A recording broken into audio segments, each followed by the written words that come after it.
এ তুই কিন্তু কথা বুঝে শুনে কর। তুই কি জানিস তুই এখন কার সাথে কথা করছিস? দেখ তুই কিটা, তোর কি চিন্তা হবে নাকি আমার? তোর সাথে না বেড়াইলে আমার কি হবে রে? আর বিপদে পড়লে তো তুই তো আমার কাছে আসবি। আরে শালার কাজ বিবাদে বললি কি আমি তোর কাছে যাই না, তুই আমার কাছে আইছিস। তুই নগদে পোল্ট্রি মেরে নিলি, বাহ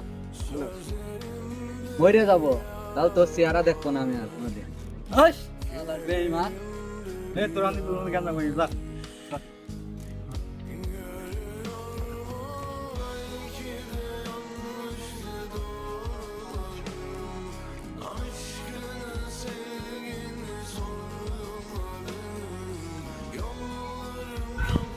শক্তি, আমার না কিছু টাকা লাগতো। আমার কাছে কোনো টাকা পয়সা নেই, টাকা পয়সা থাকলে দিতাম।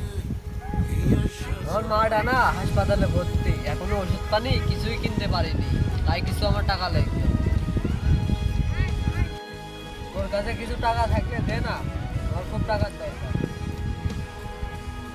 আমার কাছে কোনো টাকা পয়সা নেই, টাকা পয়সা থাকলে দিতাম। এখন আমি কি করবো তাহলে? তোর কাছে তো টাকা নেই। দাঁড়া।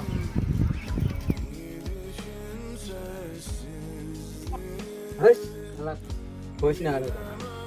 ও পুরো মাথাটাই হ্যাং করে ফেলতে লাগে। ও শালা জায়গায় পোল্ট্রি মেরে নিলে আমার সাথে।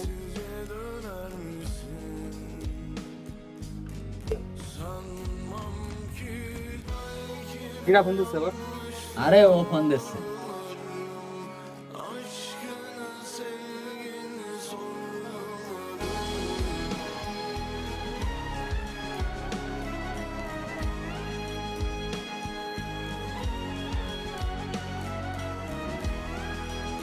শালার বেঈমান আবার।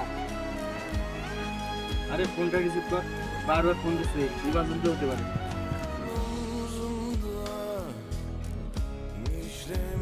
ভাই একটু বিপদে পড়েছি, তো টাকা লেগ। তুই তো জানিস আমার মার হসপিটালে ভর্তি করি, তাই কিছু টাকা লাগতো।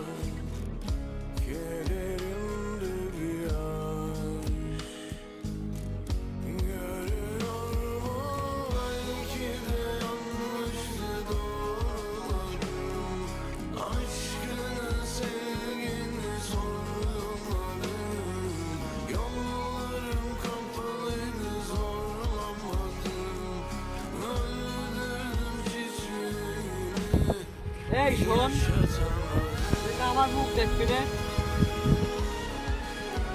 তোর মুখ দেখতে এসে কিটা? তুই তো আইসি তোর মা অসুস্থ, তাই কিছু টাকার প্রয়োজন ছিল তোর, তাই দিতে আসলি।